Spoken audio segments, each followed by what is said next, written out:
In this video, I'm going to share one of the most unbelievable experiences I've ever lived, something that still leaves me speechless to this day. I was born and raised in a very traditional Muslim family in Saudi Arabia. I was the imam's son, the epitome of the religion, until an unexpected encounter with a Christian worker put everything into question. I met Jesus in secret, and that decision nearly cost me my life. I was tied to train tracks in the middle of the desert, condemned to death for not denying my faith. But what happened there, in front of everyone, was a miracle that no one can explain to this day. If you feel this story can touch other people, subscribe to the channel right now and hit the bell icon so you don't miss the next testimonies. Leave a like. It helps spread these messages a lot. And tell me in the comments, what city or country are you watching from? It will be special to know where you're hearing this story. May this account speak deeply to your heart. I never thought I'd be telling this one day. Not out of fear, I left that behind, but because even now, I can't understand how I'm alive. My name is Youssef Al-Fahim. I was born and raised in Riyadh, the son of a respected imam, in a home where religion wasn't a part of life. It was life. From a young age, I was seen as my father's natural successor. I memorized verses from the Quran like breathing, led prayers in school, fasted with pride, and was the perfect example of the obedient son. Yet, inside, I carried a silence, a kind of emptiness I pretended not to notice. The doubt arrived like a crack, very subtle, on an ordinary day, during a construction project in our backyard. That's where I met Roberto. Roberto was Filipino, a simple man, always quiet, and my father didn't suspect he was Christian. But I noticed something about him. He had a different peace in his eyes, you know?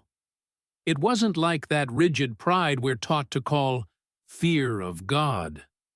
It was a kind of lightness that unsettled me, because it seemed truer than everything I kept repeating. One day, I caught him reading an old, small book, hidden behind some pots in the garden. It was a Bible. I froze. I felt my heart beat faster, not from anger, but from fear and curiosity at the same time. Roberto was startled, tried to hide it, apologized, but I asked him to continue. And so it was, right there in the heat of Riyadh, among bricks and buckets of cement, that I heard about Jesus for the first time in a way I had never heard before. I clearly remember the first night I touched a Bible. The book was hidden inside my room, behind a loose stone in the wall, and the mere fact of having it there made me feel like I was holding a bomb. The house was silent, my parents asleep, and I sat on the floor, with the bedside lamp very dim just to avoid suspicion. My hands were trembling so much I could barely open the pages. When I finally did, I read the Gospel of John. I can't explain what I felt, but it was as if someone was telling me a familiar story that I had never heard, but that always made sense inside me. There were no shouts, no impositions, no punishments, just someone speaking of love, forgiveness, and life. With every line I read, something in me seemed to click into place, and at the same time, I felt fear, a visceral fear, because I knew that if anyone found out, I would be putting my entire life at risk. But somehow, curiosity was stronger than fear. In the silence of my room, I felt that Jesus was calling me, even if I didn't have the courage to admit it out loud. The reading became a routine. Every night I waited for the house to sleep, turned off the lights, and stayed there, hidden, reading slowly as if I wanted every word etched inside me. And it really was. But this secret routine started to change the way I lived during the day. I tried to look normal. I prayed with my father, helped with religious duties, answered questions from the leaders who frequented our house. but it was as if I was divided in two. The Yusuf the world knew, and the Yusuf that only Jesus knew. No one noticed, but a war began to form inside me. It was like holding a massive truth inside my chest, with nowhere to run. Sometimes, during Islamic prayers, I would close my eyes and whisper the name of Jesus softly, just moving my lips, and it gave me a peace I had never felt before. At the same time, I blamed myself. I felt like I was betraying everything I had been taught since childhood. But no matter how hard I tried to go back to being that exemplary son, something inside me had already changed forever. And I knew it was only a matter of time until someone noticed. The problem is, no matter how careful I was, living a hidden faith leaves traces. And the one who started to notice these traces was my younger brother, Ahmed. He was smart, observant, and we always had a strong connection. Perhaps that's why he was the first to suspect. It started with simple questions. Why was I spending so much time in my room? Why did I sometimes seem distracted during prayers? Why was I avoiding answering certain things about religion that I used to know by heart? I tried to deflect, smiled, changed the subject, pretended to be sleepy. But deep down, I knew. Eventually, he would find out. And it happened on a random night, as if everything had been programmed to explode all at once. I had forgotten to hide the Bible properly. Instead of putting it back behind the wall, I left it under the mattress. I went to the bathroom, and when I returned, I found Ahmed sitting on the edge of the bed, holding the book with trembling hands, his eyes wide, as if he had found a loaded gun inside. In that instant, time stopped. I can't explain it any other way. He didn't say anything immediately. He just looked at me, and I felt that inside he was collapsing. When he finally spoke, it came out as a whisper. "Yusuf, is this real?" I couldn't lie. I just nodded my head. That was enough. He ran out of the room and started screaming through the house. My parents came in seconds. My mother went into hysterics when she saw the Bible in Ahmed's hands. She fell to the floor crying, shouting things I had never heard come out of her mouth. My father, he didn't cry. He stood still. His look wasn't just rage, it was shame, destruction. It was as if I had killed someone. That night, I stopped being a son and became an enemy within my own house. They locked me in my room, and the next day, my father called the closest relatives for a meeting. A trial, as if I were a traitor who needed to be punished. The meeting happened that same night. The room was packed. My uncles, cousins, some close neighbors, all men.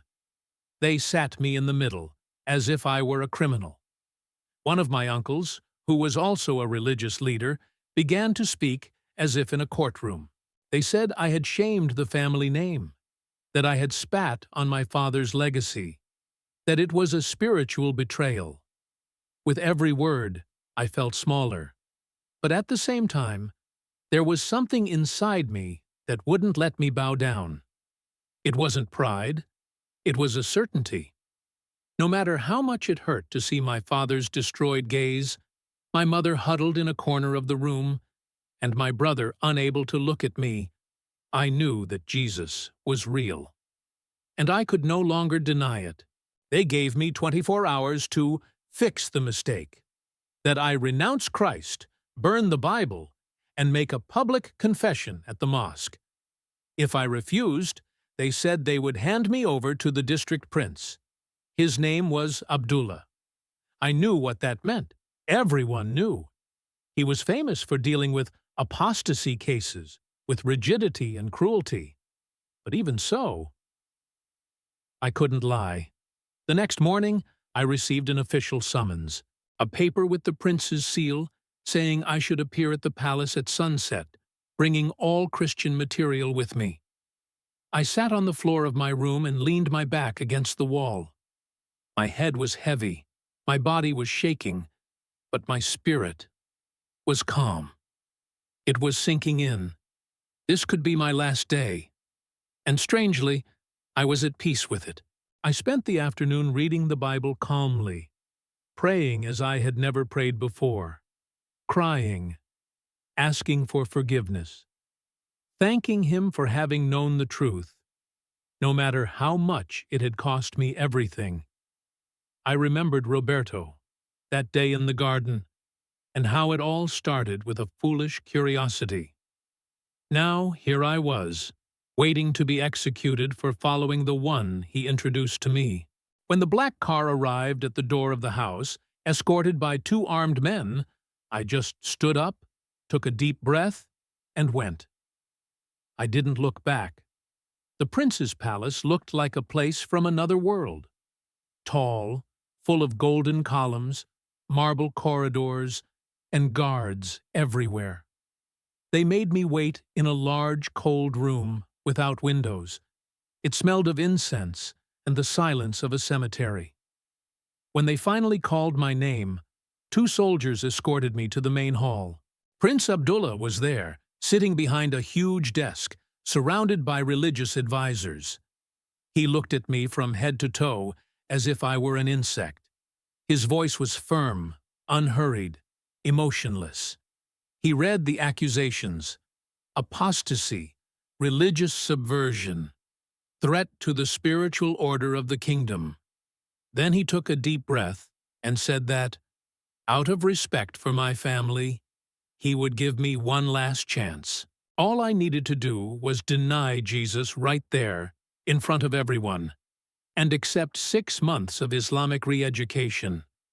According to him, this would erase the mistake. It was just a matter of saying, I return to Islam, and my life would be spared. I remained silent for a few seconds. Everyone was staring at me. I could feel the tension in the air, the smell of dust on the carpet, the sweat running down my neck. But, with the same calm with which I entered that room, I looked him in the eyes and said, I cannot deny Jesus Christ. He is my Savior. Even if you take my life, my soul already belongs to Him. The silence was absolute. None of the men around him moved. The prince slowly leaned back in his chair and made a gesture with his hand. 2 soldiers came, pulled me by the arms, and took me back to the car. The sentence had been given without a word. I would be executed at dawn, tied to the tracks of a cargo train in the desert, 50 kilometers away. The prince himself would witness it. According to him, it would be an act of divine justice, a way to let Allah decide whether my God existed or not. I spent the night in a dark, windowless cell. They only gave me water. I didn't sleep. I couldn't. I sat up, remembering everything. My childhood, the first time I saw Roberto, the nights I hid the Bible, my brother's laughter before all this turned into a tragedy. And even there, cold, alone, about to die, I felt a peace that made no sense. A voice inside me just repeated, Do not be afraid. I am here. When dawn broke, they took me out of the cell. The sky was still dark, but the horizon was already beginning to lighten with that cold orange desert tone. The convoy was silent. I was placed in the back seat of a military vehicle between 2 guards. They didn't say a word.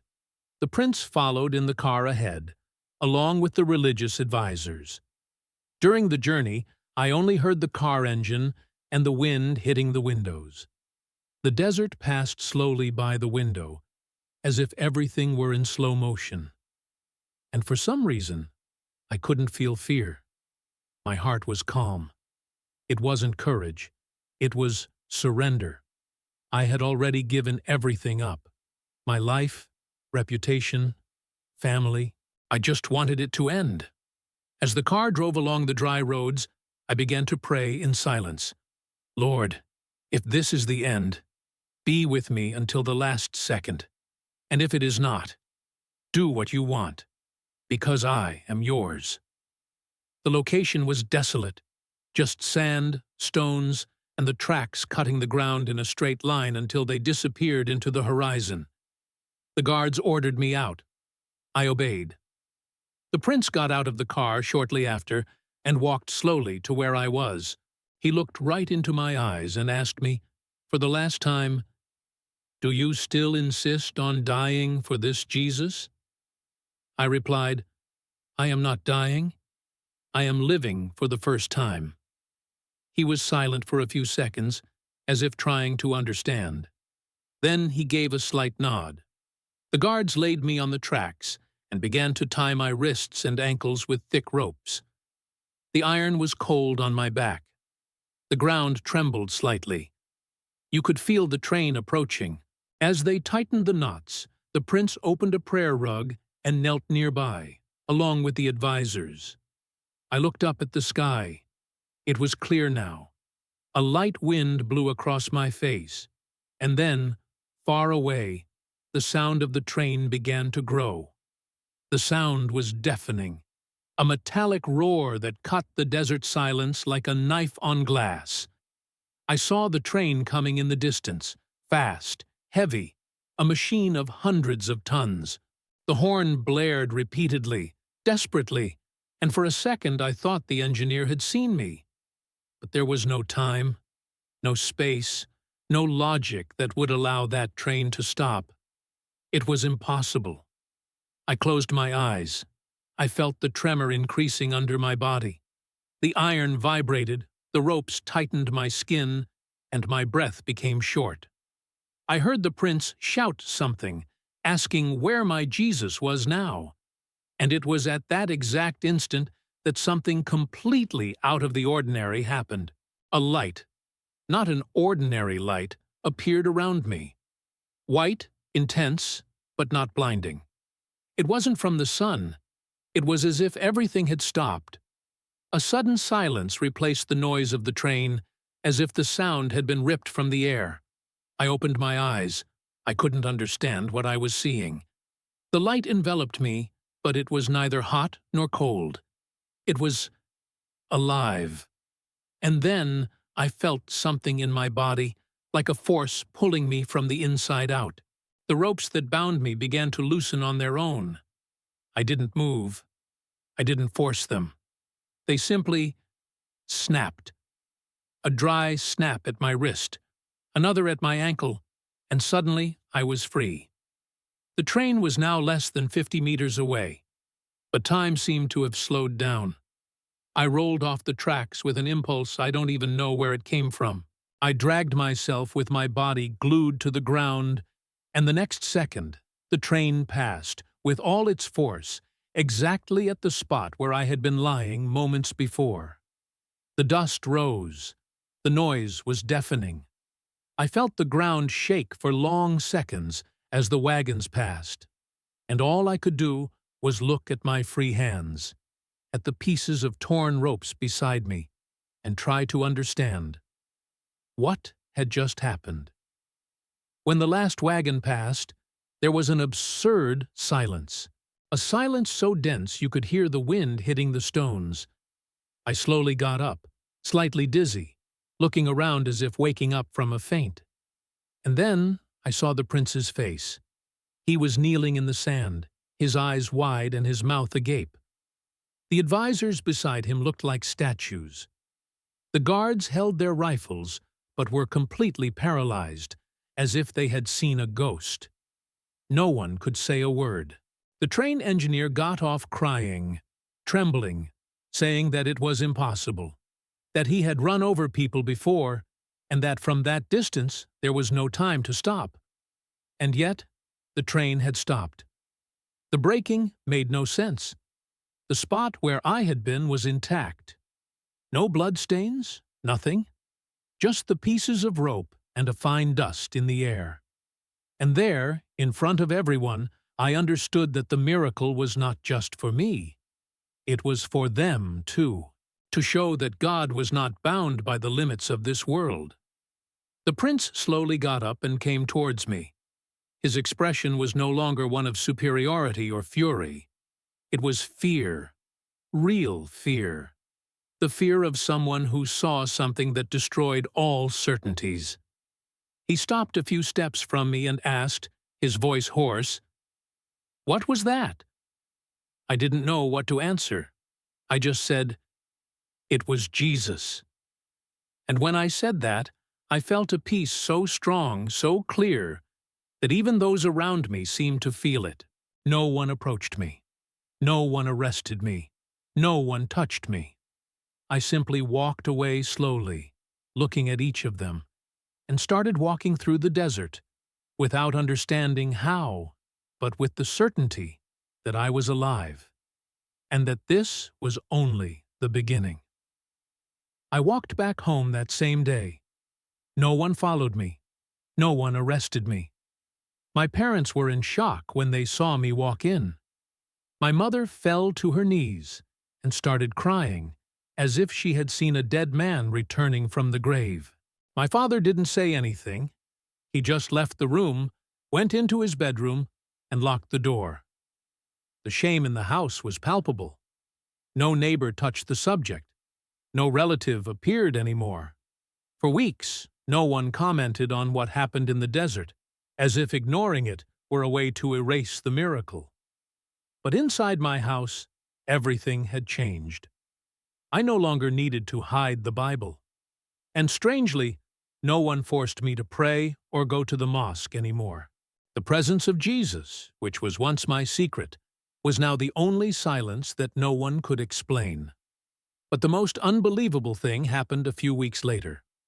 Prince Abdullah sent for me, not through guards, but with a note discreetly delivered by a messenger. It scheduled a meeting outside the city, in the middle of the desert, as if it were something clandestine. I went. When I arrived, I found him alone, sitting on a rock, wearing simple clothes, without any guards. His gaze was different. There was no more pride, no rigidity. He offered me water, asked me to sit down, and remained silent for a few minutes. Then he said, "I haven't slept since that day. I want to understand what you saw, what you feel." And that's how the man who tried to kill me became someone thirsty for the truth. From then on, we met several times, always in secret. I told him about Jesus, about what he did for me, about what it means to be born again. And every time we met, I saw his eyes changing. Until one day, in the same place where we first met, he knelt in the sand and said, "I want that too." He cried like a child. And I stood there, silent, feeling that this was more than a conversion. It was the beginning of something we still couldn't understand. Prince Abdullah, the one who for years ordered the secret execution of Christians, now had his hands dirty with sand and his face washed with tears, saying he wanted to follow the same Jesus he tried to erase from my life. In the following months, he began to move carefully. He continued to be a figure of power, but now used that authority to protect hidden Christians. He never spoke publicly, of course. That would be the end. But he began to discreetly fund the printing of Bibles, helped free foreigners imprisoned for their faith, and created safe routes for new converts to flee dangerous areas. No one imagined that behind it all was a miracle on the tracks, hidden in the dunes of the desert. Meanwhile, I also began to meet with other Christians, small groups meeting in basements, abandoned warehouses, or even in camps in the middle of nowhere. What was once just fear turned into purpose. Sharing my story became a way to show that God is still active, that He didn't stop in Bible times. The prince, even in silence, helped as he could. Sometimes with resources, sometimes just by keeping us off the authorities' radar. Gradually, other people began to approach. Some came just to listen, others stayed. And every new convert brought another miracle, another risk, another reason to continue. No one wanted fame, No one sought recognition. We just wanted to live this truth that had brought us out of the shadows. And that was enough.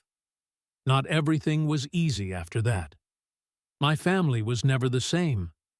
My father ended up being pressured by community members and lost his position as the mosque's imam. He never spoke to me again. My mother still avoids me, but sometimes watches me with a look that seems confused, as if asking, "Why is he still standing?" My brother Ahmed, he suffered the most. For a long time, he carried a silent guilt for having been the one responsible for everything coming to light. We barely spoke. But 2 years later, he sought me out. He asked if there was forgiveness for someone like him. It was the first time I saw my brother cry. I said yes, and that I also needed to be forgiven. We hugged that day, and I'll never forget the way he whispered, "I want to know this Jesus too." The network of hidden Christians grew. The miracle on the tracks became a story told in whispers throughout the country. No one could confirm it, but everyone had heard it. Some said it was an invention. Others said they had relatives who were there. I never tried to prove anything. I never needed to. My testimony spoke for itself. With the prince's secret support, we managed to structure small groups in various regions. We began to disciple new converts, safely distribute Bibles, and even created a network of safe houses for those who needed to flee immediate persecution. It was risky, but we knew we were not alone. Every new story of someone finding Jesus was another confirmation that it had all been worth it, even that terrible moment tied to the tracks. Because it was there, on that straight line in the desert, that God became my shield. And that, to this day, no one can explain. Today, 7 years after that day, I still wake up sometimes in a cold sweat, as if reliving it all. The sound of the train, the smell of the sand, the prince's shout asking where my God was, and then that flash of light. Sometimes I catch myself trying to understand how it was possible. But the more time passes, the more I realize that maybe I'll never be able to explain it. And that's okay, because what happened there wasn't meant to be understood. It was meant to be lived. What I experienced was not a vision, not a dream. It was real, physical, impossible. And that's what makes it even more impactful. Knowing that a miracle happened in a place where no one believed God would manifest. A miracle that didn't come to save me from death, but to show me that true life only begins when you surrender everything to Jesus. The prince, today, remains in his post, but inside he is a different man. With every meeting we have, he looks less like the man who condemned me and more like someone who was saved from his own pride. He has become a key to opening doors that were previously locked with fear, violence, and control. He himself once said, "If God saved me from who I was, he can save anyone." And I believe it. Because I saw it happen with my own eyes. I saw it with my body. And today, when I see someone doubting God's existence, I don't try to convince anyone. I just tell them what happened. And I let the silence speak for me. Because deep down, people know how to recognize when they are hearing a truth that can't be invented. I never returned to the place of the tracks. But sometimes I dream about it. In my dreams, the sun is rising and I am lying there, bound, feeling the train approach. But the moment the impact would come, I wake up. Not with fear, but with a strange feeling. As if something is still happening there, even after so much time. As if that story hasn't ended yet. And maybe it hasn't. Because, since that day, my life has become a continuous thread of small, discreet miracles that only those who live in the hiding place of faith can perceive. Until today, I have never told all the details of this out loud, only to a few people. I've always been afraid of sounding crazy or trivializing something so sacred. But now, if you've made it this far, it's because maybe you need to hear this. And I just want to tell you one thing. The same Jesus who saved me on the tracks can save you too. It doesn't matter where you are, what you've done, or how trapped you feel. If he could stop a train, he can also break the pain, the guilt, the shame. I am living proof of that. I don't have all the answers, but I have a certainty that no one can take from me. That day, right there in the middle of the desert, I saw Jesus. If there's one thing this story has taught me, it's that Jesus continues to perform miracles, even in the most unlikely places and at the most impossible moments. When we surrender everything, even what seems like the end can become the beginning of something much greater. And if he did this with me, he can do it with you too. Now tell me, have you ever had an experience you can't explain, but that marked you forever? Write it here in the comments. I'll read everything carefully. And if this story touched you, subscribe to the channel and hit the bell icon so you don't miss any videos like this. If you want to help even more and be a part of this in a special way, just click the Join button. It's simple, fast, and makes all the difference so we can continue sharing testimonies like this. And take advantage of the next recommended video that will already appear on the screen. Click and continue with us. May God be with you, and see you next time.